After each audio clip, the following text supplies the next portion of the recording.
Hi, everyone, and welcome to Surviving UX. If your career is having a setback or it's temporarily taking a back seat, we are here to hang with you. I am Meg Kramer, and with me, as always, is my co-host, Jessamine Edwards. Hello, Jessamine. How are you doing? Hey Meg, I'm good. I'm good. Thank you. How are you? Doing all right. I'm doing all right. Big week for you. You're returning to work this week. Is that correct? Correct. Tomorrow is my first day back. I just Oof. hope I can remember to go back because part of one of I'm having these fears of like I'm taking a class and today's the exam and I forgot to study and I forgot the homework and I don't remember where the classroom is. Like I'm having those kinds of fears where I feel like I'm just going to forget something and really drop the ball. So yeah, tomorrow's the first day back. This is it today. And I celebrated by driving into the McDonald's like mobile order and getting myself a fish sandwich before coming home from my infant massage class. And I felt like that was my celebration. That was as much celebration as I could muster. So, because I told myself, this is it, celebrate today. So I found a tiny way to celebrate, and that was Good. a Well, fish yes, sandwich. it, Yes. it is a big celebration. It's a big milestone. What is like the one, I don't know, the one thing you would like say about your experience, like right now in the moment, to people who Mhm. are like thinking about having to return to work someday after parental leave or like, Ooh. Well, I think the biggest change is going to be just the structure that I'll have to have and the discipline that and I think one thing that I realize is I actually do better with more structure. mm, Having like hours of unstructured time is not my favorite way to go. And I think that that's one thing I'm actually excited about is to have a little bit more of a schedule and a routine. Um, but that being said, my hope is that this is going to be different because I'm working from home with my infant instead of going back to the office with my mm, infant. So I'm really hoping that this will be a much softer transition hmm with the breastfeeding and the pumping and having him with me versus being apart for 8 or 9 hours every day. That was hmm so hard. And I think yeah, biologically, it just isn't the way you're meant to do it. You're meant to be with your kid. And modern life just doesn't agree with that. And so that was always like the rock bottom for me was those feelings of being separated. And so I'm hoping that hmm I can get the togetherness, the bonding time, and have the structure and the challenge of work. hmm So, yeah. And I think the other thing is being there like for my coworkers too, because as I've been out on leave, other coworkers have gotten pregnant, people go out on medical leaves and stuff like that. A lot of people are dealing with stuff in the background. hmm So, yeah, that kind of takes us into our topic for today. How about things with you, Meg? How are things going? Yeah, so as I alluded to in our last episode, I am on medical leave myself. I had a an unfortunate diagnosis in November where I was diagnosed with cancer. Total surprise. I definitely like don't feel like I've Oof. accepted it, maybe in some capacities, but I Yeah. am dead in the center of getting treatment. In fact, I did some calculations today, and I'm 10 weeks into chemo, and I'm 10 weeks to go in chemo. So Oh my at least at gosh. this stage, I'm about halfway through, which Wow. feels like a mile, like Yeah. everything should be worth celebrating, but I that think you that deserve a in and fish of sandwich itself, too. I know. When you mentioned McDonald's, I was like, I could go for a McFlurry. I could There you certainly go for go. a McFlurry today. Well, I've learned how to game the app, so I'll share that with you offline. But I am really just impressed with your bravery, Meg, to share your journey and your experience through this very harrowing time. I can only imagine how difficult this must be. And I really I think one of the things that was interesting when you shared that you were dealing with your diagnosis was the way you went about it. It was a very sort of carefully thoughtful approach in how you shared your news. And that's something I wanted to hear you talk about a little bit, how you came up with that approach. Yeah. So like, well, first of all, thank you for the compliment there. I was thinking back on it, and I was called at probably 8:45, 8:30 on a Monday morning about my test results. I was feeding my kid. I was just by myself with him. And I was expecting to just have a normal work week. And obviously, like, it kind of all came crashing down. But in the first moments of something like this, you don't have anything to do, because all sorts of things are like being kind of processed in the background. You have to get authorizations from insurance for all sorts of stuff, and so you just have to sit with the news. And I went to work, and Oh, like, it was a really tough couple of days, and I wasn't 100, I absolutely wasn't 100% in, with it, or present. But we could look back on my schedule of that week, and there were meetings I was in, there were things I was delivering, and at that point, I wasn't ready to tell anybody. And I think part of how I did go about like talking about it at work was like I needed to feel more in control of the information, which at that point mm-hmm. I had no control over the information. I didn't even have the information I needed. Um, so, Gosh. uh, so that was kind of a first crazy week. And then the next week, I had to call out sick the entire week, because I had so many tests to do. I had to go get, EKGs and CT scans, and I had to go have a small, like, minor surgery at the hospital to get a port put in. Mm. And I thought, well, I'll work if I can. And if I come home from one of these tests, I'll work. But really, I called out sick the whole week, Yeah. and and uh, Did uh, you have to do like escalation to like HR or something where or were you just talking mostly to your boss, coworkers, so stuff like that? I think that if I recall correctly, my boss was actually out of town, and she very rarely takes like time off. And I think she was taking like time off with her family. And so I was Uh-huh. like, well, this is very, like, very, very important. Something I would have talked to her probably about, like, very immediately, or not very immediately, but as soon as I felt comfortable. Like, I held off with her because I Yeah. didn't, I want to respect that time as well. She's taking her own time for her life. Um, but I did tell somebody else, and I did tell them, like, hey, I'm basically going to be out all next week, and I, like, Yeah. uh, this is, I'm just going out. Can you, like, I don't know when I'll Yeah. be around. But the It's thing so was that, sudden. It's like, yeah. it's not like you have this knowledge and then like with a pregnancy, you sort of are like, cool, I find out. And then it's a waiting Mhm. game and you don't have to tell anyone for a long time. This is so different than that. Absolutely. And there's so many parallels to like being pregnant and having a kid, from everything from the anti-nausea meds that they prescribe you for chemo are the same that they Oh, prescribe you for pregnancy. Um, wow. but yeah, it is one of those things with becoming a parent or having another kid, is you have a while to really like kind of grow into it. And when you have kind of an urgent and critical diagnosis like something like this, you don't have a lot of time. You just kind of Mm. um, have to Gosh. keep going, with life, with caretaking of other people or your house or Mm-hmm. whatever. Um, Yes.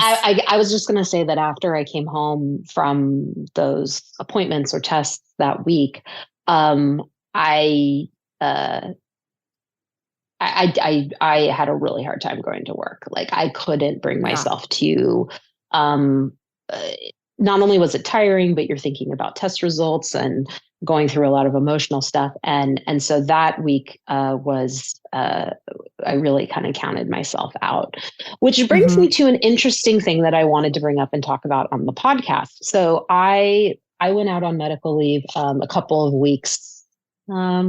ago, like 4 weeks ago, maybe. So not the time I had was getting my diagnosis and starting chemo, I was still working. But recently I did have to start going out on medical leave to more take care of these appointments and recovering from chemo. But in the last 2 weeks or so, I noticed this thing on LinkedIn, which is called or I saw somebody post about it, called the Working with Cancer Pledge. And I thought, oh my goodness, that's so fascinating and very pertinent to what I'm going through right now. So I was really interested to talk about this on the podcast because I feel kind of really polarized about it. Like on the one hand, I am really grateful that something like this exists, and we can talk about like some of the stuff that they're talking about in terms of the stigma that that people might face, such that they don't disclose or they don't feel comfortable disclosing. But then on the other hand, on kind of my more skeptical and my more critical, cynical side of things, I wonder about these kind of pledges that companies do and how, what they really mean, and do they really change things for people? So I thought we could talk a little bit about that as well. So the Working with Cancer Pledge specifically is talks about the fact that 50% of us will get cancer in our lifetime, which, by the way, I was shocked by. If it's 50%, that is shocking. Man, like it's every other person, Yes. Obviously, they're going to be way more clustered at the older end of the spectrum, but that's a crazy number.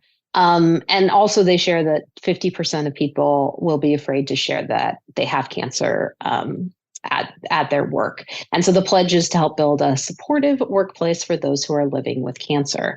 And quote, we aim to abolish the stigma and insecurity that exists for people with cancer in the workplace. We stand together to provide a more open, supportive, and recovery forward culture at work for all employees with cancer. And there's a bunch of companies that have kind of like signed and pledged, companies like Google and Adobe, companies you would have heard of. So, Jessamine, what do you think when you hear something like this? I think when I'm looking at this pledge idea, I'm thinking, what is the problem that this is trying to solve? The problem it sounds like it's trying to solve is to combat stigma and like shame, because clearly people are getting cancer and then continuing to work and then hiding the fact that they have cancer, probably because they're experiencing some kind of reaction when they share the news, or fear that there's going to be a reaction or retaliation. And so this is saying, the pledge is saying a supportive workplace for people living with cancer, meaning that means they can share that information without fear of retaliation or something like that. It's like it's a protection. Is that kind of the idea? Like, what is the impact? Yeah. Well, and for me, in my experience, and I'm just talking as like one person at a company that, I felt was relatively supportive. Like, I am so glad I didn't feel like I had to hide it for longer. And I got to have, control over when I shared and what I shared. And that when I did share, even though I was extremely nervous, and I think anybody going into an HR or a manager situation where something massive is going to change about their career, like, as I said at the top of this episode, like, I feel strongly that like this is a setback to my career. I don't see how it could be any other way at this point. Maybe I'll have more optimism later. But it's, my career is definitely taking a back seat to my health, and getting better.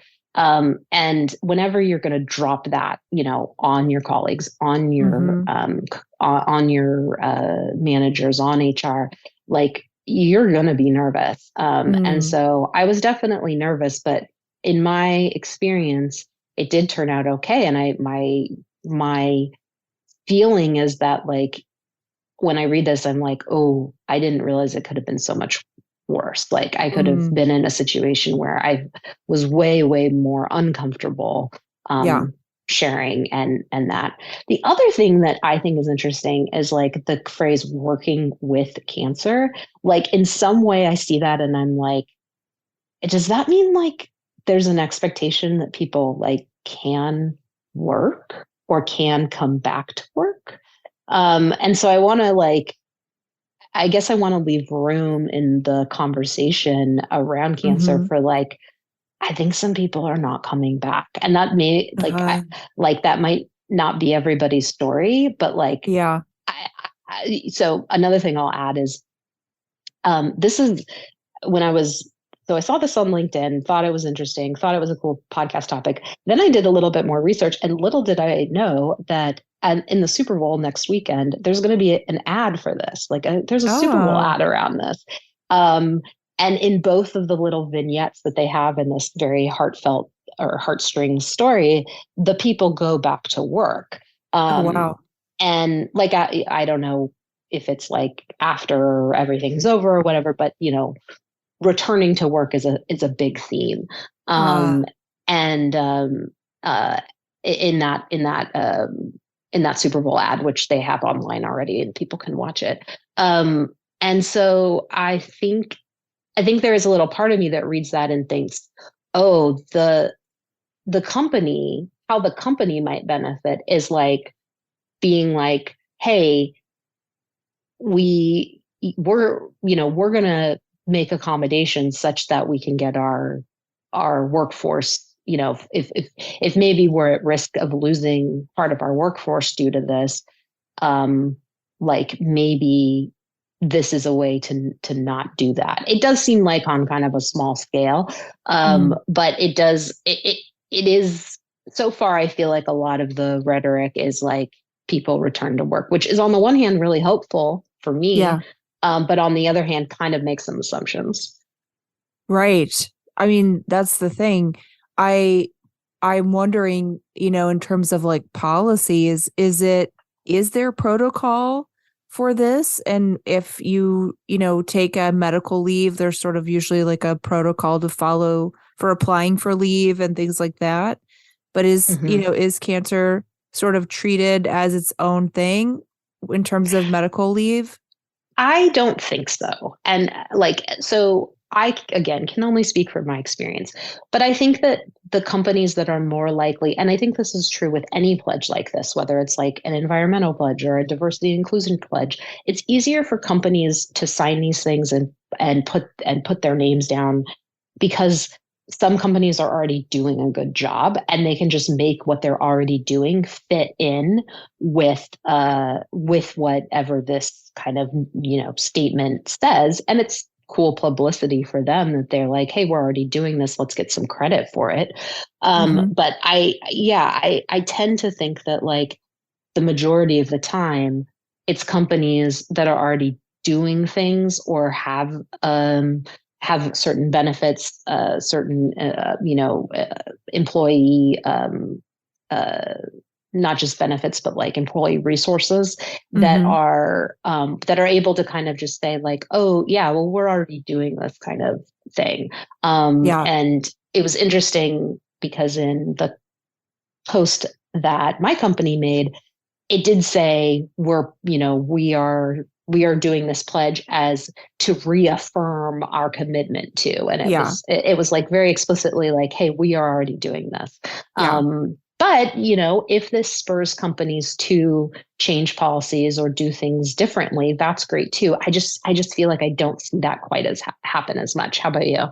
I mean, I think this is super important. And the reason is because unless your company has something in writing, like a pledge or a policy, then it's up to whatever the manager thinks they should do in that situation. And then that will Mm, look different for every employee that goes through mm-hmm, it. And mm-hmm. I'll just say from my own experience, a lot of managers aren't, up on all kinds of health topics unless they've No. personally been through it themselves. And so, you can't really rely on your manager to have that expertise to know, oh, you're going through cancer. So then it'll probably look like this. It'll probably go like that. and then we'll see how, they're not going to know.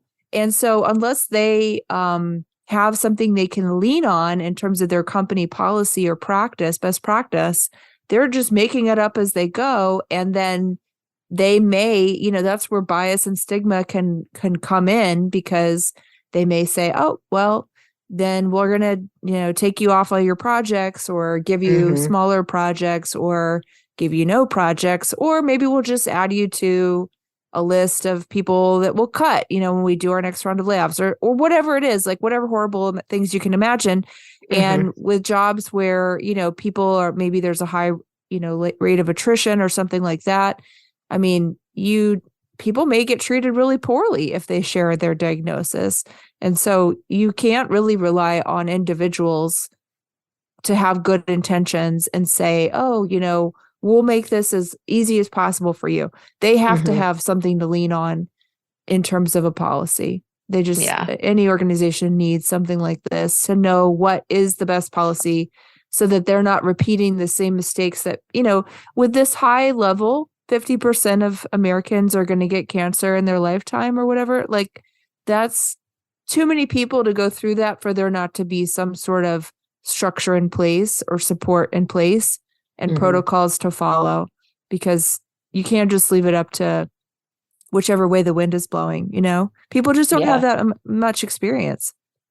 And personally, for me, I think what you're saying brings back to mind, like when I first saw this, because I go through a lot of guilt and let's just say guilt about not working right now. I feel bad for my coworkers. I feel like I'm a burden and I'm not pulling my own weight. And, I sometimes sit around and strategize about how can I get back to work? Like, when is that going to be? What is that going to look like?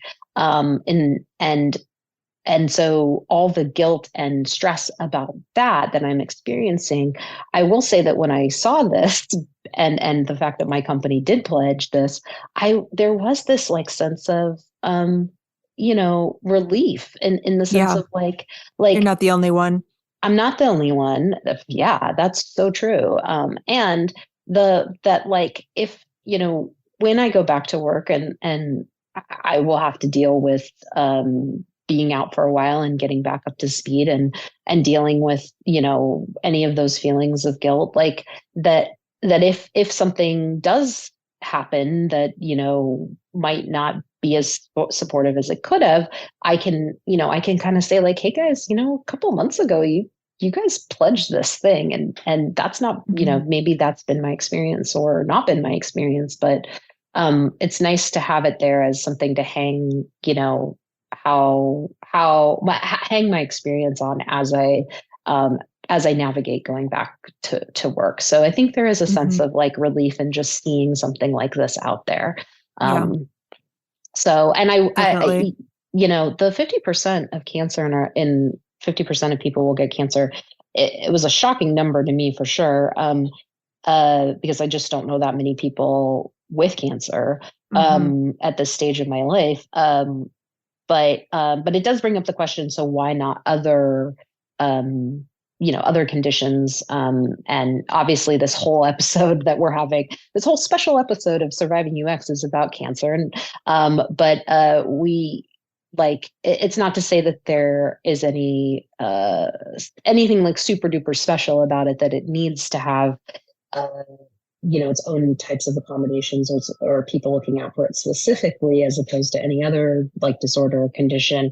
But it is, I think the reason that they talk about why this whole campaign is around cancer specifically is just because of how many people it does touch. And not just the people that are diagnosed with cancer, but also cancer caretakers, which can be, which can be your coworker who you never even knew is taking care of somebody that has cancer. So let me ask you this. Yeah. Knowing you are definitely in the middle of it right now, like you're not on the other side yet. You're still in the middle of treatment. If you were to write a playbook for your company in terms of how to accommodate people who receive this type of diagnosis and, a playbook for employees and managers, let's say, what kind of experiences and touch points would you want to have in terms of, either conversations to have or not have, interactions with, with your HR or your insurance company or, your teammates or whoever? What kind of like experience, if you were to design that experience, what would you design it to do? I think that the reason I was able to navigate this as confidently as I did is because I already had a medical leave with my pregnancy. And I do think like other people who are doing this for the first time and having something, like childbirth is really scary, but like it's not, you kind of get a baby after it and like, things like it's a different scenario than having a cancer it's diagnosis. Celebrated, right? Everyone's like, congratulations. You get a party. Yeah. You often get not bridal showers, baby showers. But yeah, so I think that is so I don't know what it would have been like if I hadn't already navigated it a little bit, because I could navigate it by myself. I called the leave coordinator. I didn't have to go to anybody who I didn't want to disclose to.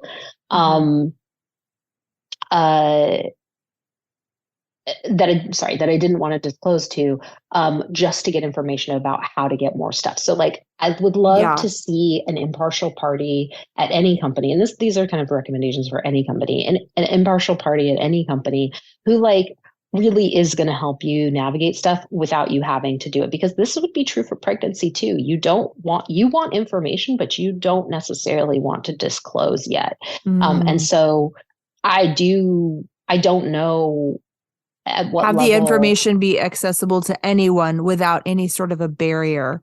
Right. Basically and what I'm hearing you say. And even a person to like ask questions to. Yeah. Because your situation is going to be different. Confidential. And then yeah, that's totally confidential with no possibility of them. Because the other thing is like some condition, obviously, well, I would actually say with cancer too, like at first when I was diagnosed, I didn't know what I was going to need in terms of medical leave. I could take intermittent leave. I could take some days off and work some days based on how I was feeling. I could take larger chunks of time off to handle things. And I didn't know what I needed yet. And so I really wanted to feel that out. And I think that's true for other types of conditions too, in terms of like what will be the best for you to recover and heal. You've never experienced this. You don't know what it is. And there is part of me that wishes I could work right now, because I think it would give me a sense of purpose and a sense of accountability. And there would be good things that come out of doing that, as opposed to like sitting around and thinking about cancer all the time. But that's not possible for me right now. So I took a particular choice, but at first I wanted to feel out what I could and couldn't do. And my team was really supportive of that. It wasn't as if they heard this news and was like, okay, see you later. Like it was like, okay, we're going to feel this out.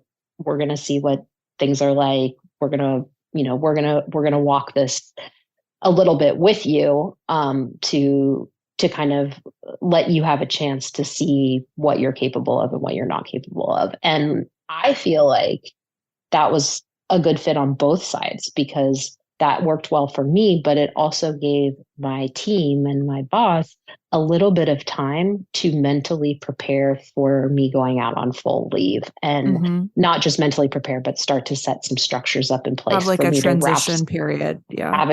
Have transition documents and things like that. So those would be, two things I think that would be really helpful to people when they first are diagnosed. And maybe in, hopefully a couple of months, hopefully before the end of 2023, we can come back on and I can um, give any of my thoughts on how companies can best support people coming back to work, in this like return to work, working with cancer, scenario. I am so in the middle of it. I don't know what that's like, but I really hope to be able to pontificate on that in the future. I think taking breaks is super important. And honestly, I don't think there's enough structures in our modern workplace to allow for it.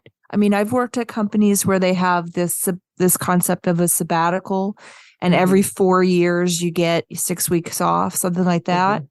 But truly, I mean, having more time off lets you really focus on and take care of other parts of your life that really need that time. And it's a shame that there's not more places you can hit pause on your job, and take a month or take, a couple weeks, because the amount of paid vacation days and things like that, it's so sparse. And usually, people take, a week at the holidays, maybe a week in the summertime. And then if you have, kids or something, like, you're basically whatever their school schedule is, that's what you're matched up to. And so you work through so many parts of life where you're like working and trying to raise kids, working and trying to take care of your house or your health, or a relative or something, God forbid. There's so many things where you need time. And I feel like there's been times in my life where I think I had a surgery or something like that. And I thought, I'll just bounce right back, no big deal. It didn't factor in the recovery or the medications I'd be on or whatever. And I remember this one time I was working from home. I'd just taken like a big dose of meds, and I was like calling into a meeting, and I think my speech was slurring. And I remember my boss at the time, she's like, maybe you should like just check out or whatever, take the day off. And I was like, no, I'm fine. I was so not fine. And I just wasn't used to doing that. It wasn't something I had ever been allowed to do. And I mean, and I hate to say this, but just this morning, my daughter is begging not to go to school. She's got a cold. And I'm like, you've got to go. You can wear a mask. She's like, I'm not wearing a mask. And I'm like, okay, well, off you go. And we're having a fight about going to school sick. And I'm like, I still have that sort of old school mentality of just like, suck it up, pack some tissues and off you go. And probably not the best parenting strategy, to be honest with you. But I still was applying that to myself of just like, bite the bullet, suck it up. Who cares? But the truth is that there are benefits to taking a break. I think it's just, we get scared that, if I take a break, if I let go, then I'll never be able to claw my way back to where I was. I'll never be able to get that, what I've achieved and worked so hard for. I'm never going to be able to achieve it again or get back to it, or I'm gonna slip backwards or something. And there's so much fear there. There's so much fear, and I don't know how you overcome that, but it's really real. It's a real fear, And here, like, I would love to conclude this by saying, like, it shouldn't take something like a cancer diagnosis, right, to give you like space and time to take a pause and permission.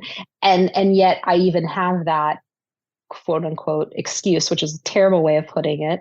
And I still feel a tremendous amount of guilt. So I will be working through that. But I totally see what you're saying. And like, I wish even we could reprogram ourselves,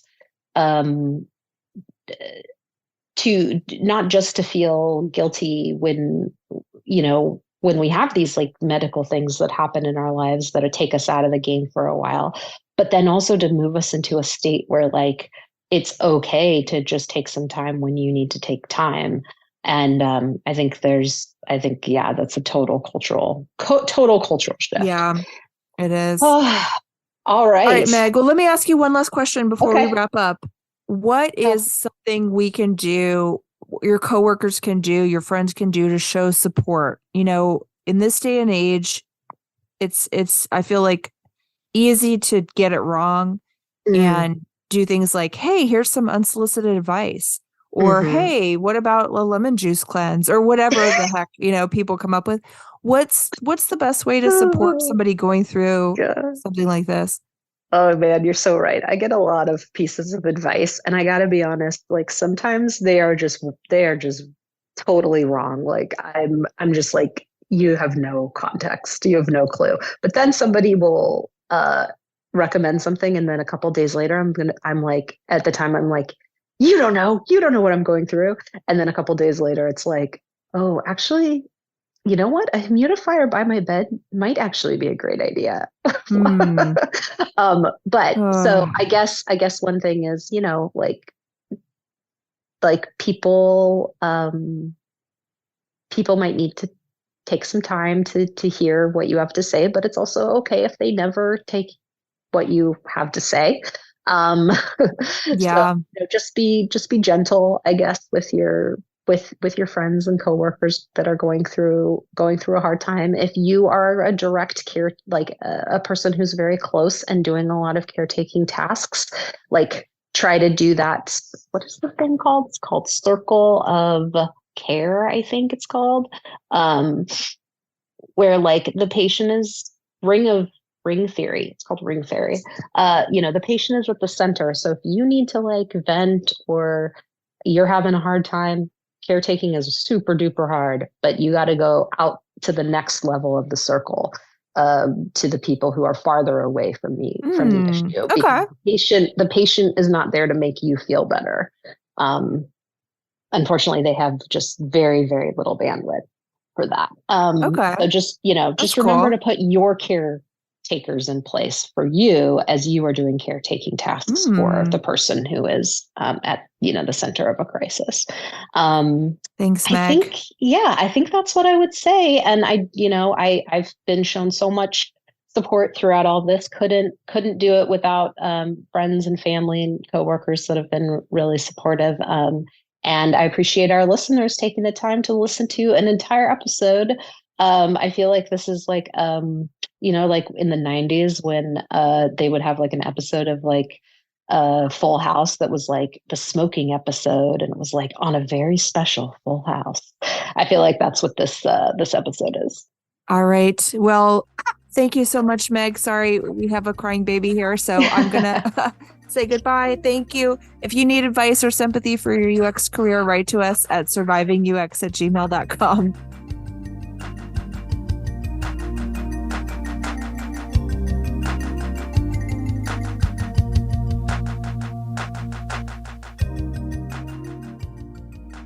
Surviving UX is hosted and edited by Jessamine Edwards and Meg Kramer. Our theme music is, among other things, the on-hold music for Cisco phones, Opus Number 1 by Tim Carlton and Derek Deal. If you'd like to learn more about the Working with Cancer Pledge, you can check it out at workingwithcancerpledge.com.